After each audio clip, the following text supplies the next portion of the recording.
Do you remember any creative discussion with John and yourself and Keith about the tone of the ride and the style, that it should be kind of suitable for families?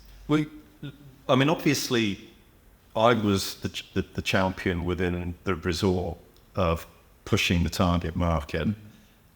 We had to get the families back to Alton Towers. That was the core.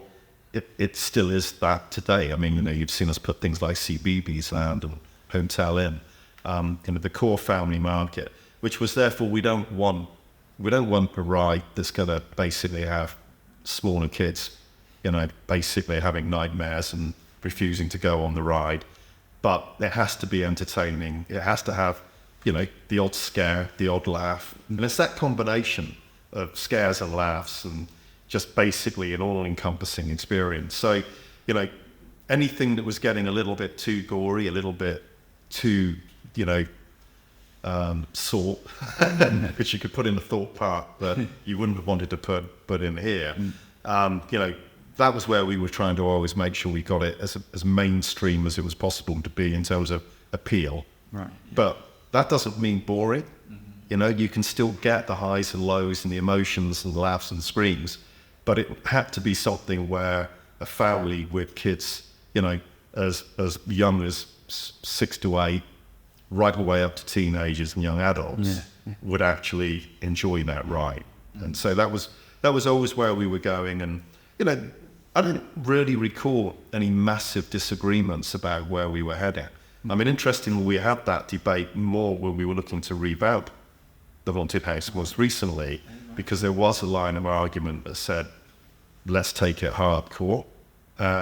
We were like, no, it's got to be, and all world-class theme parks need a world-class backbone dark ride. And the Haunted House is that. Like Pirates of the Caribbean is at Disney. That is definitely what we need to have at Alton Towers, and it's got to be still appealing to the broad family market. And so I think, and we've stayed pretty consistent with that. Great, excellent. Right from the beginning, and again, I come back down to, from my perspective as the marketing director at the time, and just knowing, in a way, it's been a little bit of what I've always held, to be successful in this industry, was just knowing what the killer image is. We call it the killer image even now in Merlin, about what is it that the cameras are going to point at? Whether it's a photograph or whether it's television broadcast, what is it that is going to actually get people saying, that looks absolutely the dog's bollocks and we need to go and see that or experience it? And the interesting thing with the Haunted House was, it wasn't actually one of the main things in the ride. It was the little doll's house with the ghostly girl running through it, which of course is the inspiration now to the whole revamp. When we came to say, right, we need to, because I think some wrong turns were made with the Haunted House, particularly when it got turned into Duel, my humble opinion. Maybe that's just me being a bit precious about the ride I launched all those years ago, but to me, turning it into a shoot 'em up where you lose all the atmosphere and the whole point of it being a haunted house, just to me, I've always felt deeply resentful and resolved before I retired that we'd get it changed. And obviously once we decided that the time had come to do that, because obviously we've had a lot of other projects in between, it was a no-brainer that we would bring John in to act as, sort of senior consultant on that while we did it. Yeah. I saw it from 92 to 95, when I was marketing director of Alton Towers and then the Two Swords grew. And I came back in 2007 when we acquired Two Swords and Alton Towers with it. And I was shocked, when I came back and saw what had been done to my baby. In a way, it's very recalcitrant of me that it's taken this long to get around to doing it. But obviously we had other things to do, like Wicker Man and 13 and hotels and everything else that we've been doing.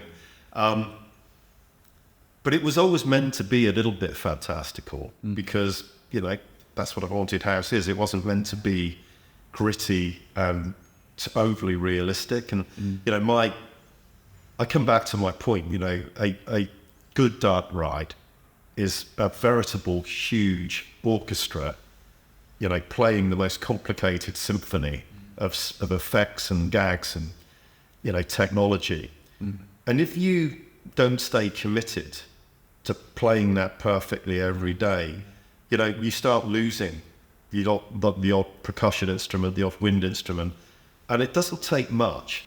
You know what I mean? It is like that. It is a full theatrical production, and the minute you start saying, "Oh, that effect doesn't work anymore, so we'll just turn it off," over time, that builds up to the point where you stop blowing people's socks off, and it becomes a ho-hum ride. And that's when then somebody with desperation will say, "Well, let's put a load of shoot 'em up lights on it and try and give it a new life." But even then, it becomes ho-hum, and I mean, actually, funnily enough, I went round Alton Towers with my quite grown-up kids, and actually my parents a few years ago, and I went round, as my parents were in the 80s now, and it was the only ride, one of the only rides I could probably take them on. But I thought, well, I've been around this on work visits, but not really as a customer. And that was what really pushed me over the line to say, we really need to get this done now. It's time to do it. So, yeah, I mean, to your question, those debates may have happened subsequently. All I know is by the time I came back, it had become Duel, and Duel to me was basically just something where people counted the scores, but they weren't anymore in that, really immersive haunted house experience. What would you say then is the vision for the revamp and the intention in bringing it back to a flagship attraction? The vision, the aspiration is absolutely critical. We want to bring this back to being a definitive haunted house, and that is not something that is going to basically give the kids nightmares, but it's something that's going to entertain people, give them the odd scare, the odd laugh, but just absolutely, to use my expression, blow their socks off, and be immersive and be true to Alton Towers, to believe that this particular haunted house could not be anywhere else other than Alton Towers, because it's of Alton Towers, and the characterization that we have, which is originally descended from that little doll's house, that will now take you through a journey that will make a lot more strength in the narrative even than the original haunted house, leading you to a truly amazing finale that will leave people with a shiver down their spine, if not nightmares. That is what I'm really excited about, and I'm absolutely confident that we'll be able to deliver.